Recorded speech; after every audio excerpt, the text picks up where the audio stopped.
Okay, this would be, the gold one would be the new voice recognition Elektro robot. I've already done the video on this one. I'll put a link to that down below. This one's running on 3 volts. Had the AI head. This one's got the CAD designed head. And again, I hollowed out the mouth so I could put the little microphone back behind the mouth, and I stuffed a bunch of foam rubber between the top of the motor and the top of the head to try to isolate more of the motor noise. Since it's a mechanical noise, it's not an electrical noise problem.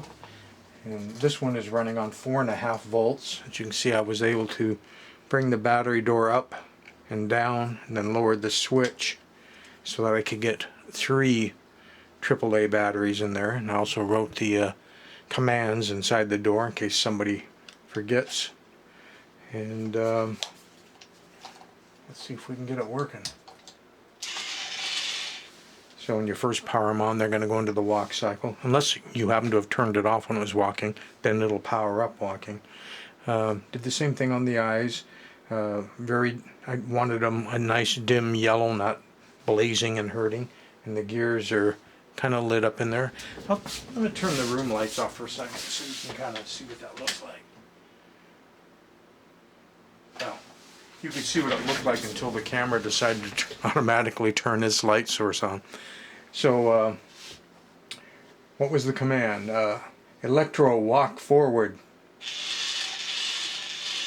And the stop one is Elektro, stop walking. And it didn't hear me because of the mechanical noise. So I'm going to say a little bit louder. Elektro, stop walking.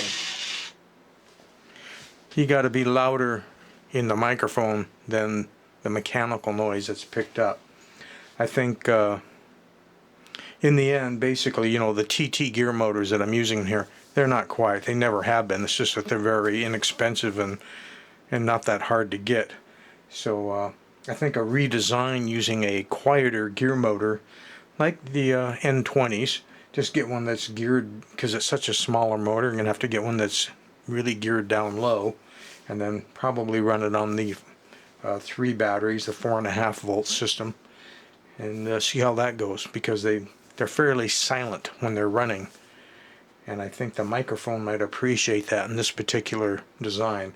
Now if you're designing some other toy altogether and wanting to use the voice recognition circuit, just plan it out ahead so that the microphone is going to be somewhere where it's not picking up all the mechanical noise of the toy, and it can pick up your voice, or some way of isolating it.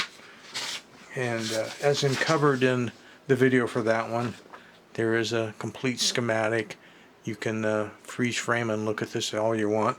You can see this was originally drawn with just the 2 AA batteries and a boost voltage regulator, but obviously if you go in there with the 3 AA batteries, then you don't need the boost regulator. You just run your 4.5 volts through the switch and run your 5 volts to the motor and to the voice recognition circuit, and you're good to go. The other thing that I'm going to be weary about is when I was working on, I believe it was this one, it was one of these two, I got my fingers up in here when it was running and jammed the motor, and because these are the 220 to 1 gear ratio, they've got a lot of power. Had enough power that it stripped the gears inside the motor gearbox. These are ones with plastic gears in there because the motor just wanted to keep pumping out the torque. So then I had to trade the motors out. So it's something to keep in mind.